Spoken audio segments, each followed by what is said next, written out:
ये बात बिल्कुल हकीकत है कि खुददार आदमी हमेशा दर्द और तकलीफ में ही रहता है। बिल्कुल भाई।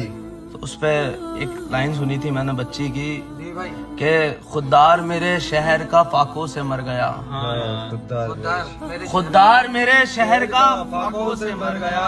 राशन जो आ रहा था वो अफसर के घर गया। और चढ़ती रही मजार पे चादर तो बेशुमार। चढ़ती रही मजार पे चादर तो बेशुमार। बाहर जो एक फकीर था सर्दी से मर गया।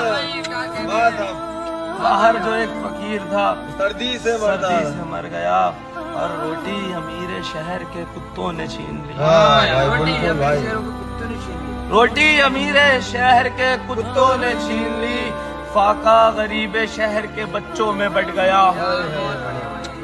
फाका गरीब शहर के बच्चों में बट गया। चेहरा बता रहा था कि मारा है भूख ने।